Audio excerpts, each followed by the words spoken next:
జగన్మోహన్ రెడ్డి గారి మేనిఫెస్టోలో కీలక హామీలు ఉండబోతాయి అనే దానికి సంబంధించి సోషల్ మీడియాలో కొన్ని లీక్స్ అయితే వస్తున్నాయి. ఎందుకంటే మొదటి నుంచి కూడా జగన్మోహన్ రెడ్డి గారు వైద్యం అలాగే విద్య ఈ రెండింటికి కూడా కీలక ప్రాధాన్యత ఇస్తూ వచ్చారు. ఆరోగ్యశ్రీ రూపంలో ప్రజలకు అందిస్తున్న సేవలను మెరుగుపరిచే విషయంలో గానీ, అలాగే విద్యా విధానంలో తీసుకొచ్చిన విప్లవాత్మక మార్పులు గానీ, ఎందుకంటే అక్కడ స్కూళ్ళల్లోనే పూర్తిగా అంటే పిల్లలకు విద్యార్థులు స్కూల్‌కి రావాలి. చాలామంది ప్రభుత్వ స్కూల్ అంటే చులకనగా చూస్తున్న నేపథ్యంలో కార్పొరేట్ విద్య, ప్రైవేటు స్కూళ్ళ వైపు మొగ్గు చూపుతున్న నేపథ్యంలో వాళ్ళని ఆకట్టుకునేందుకు మొదటి నుంచి జగన్మోహన్ రెడ్డి గారు తీసుకున్న కీలక నిర్ణయాలు ఏవైతే ఉన్నాయో స్కూళ్ళల్లో ఇంగ్లీష్ మీడియం విద్య ప్రవేశపెట్టడం గానీ, అలాగే కానుక పేరుతో స్కూళ్ళలో విద్యార్థులకు ఇచ్చిన కిట్స్ ఏవైతే ఉన్నాయో స్కూల్ బ్యాగ్ దగ్గర నుంచి, యూనిఫామ్ దగ్గర నుంచి, షూలు, సాక్స్‌లు, టైలు అన్నీ కూడా మొత్తం. అలాగే మధ్యాహ్న భోజనం కూడా ఇంతకుముందు మెనూకి ఇప్పటికి పూర్తిగా మార్పులు. రోజుకొక మెనూ తీసుకురావడం వాళ్ళకి చాలా ఇంట్రెస్టింగ్‌గా.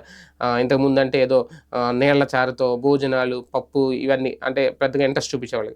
అన్ని మార్పులు తీసుకొచ్చిన జగన్మోహన్ రెడ్డి గారు ఇప్పుడు మళ్ళీ విద్యార్థులకు సంబంధించి మరొక కీలక హామీ ఇవ్వబోతున్నారు మేనిఫెస్టోలో. అదేంటి అంటే ఇక నుంచి విద్యార్థులకు స్కూళ్ళల్లో బ్రేక్‌ఫాస్ట్‌లు కూడా ఏర్పాటు చేయబోతున్నారంట. అది కూడా మొత్తం 7 రోజులు కూడా 7 రకాల మెనూలతో బ్రేక్‌ఫాస్ట్‌ని ఏర్పాటు చేయబోతున్నారు స్టూడెంట్స్ అందరికీ కూడా. ఎందుకంటే ఇప్పటికే మధ్యాహ్న భోజనం పథకం ద్వారా ఆయన తీసుకొచ్చిన మార్పులు చాలా వరకు సక్సెస్ సాధించాయి. ఒక పక్క అమ్మఒడి పేరుతో విద్యార్థుల తల్లిదండ్రులకు ఆర్థికంగా చేదోడు వాదోడుగా అందించడం 15,000 ఏవైతే ఉన్నాయో అవి.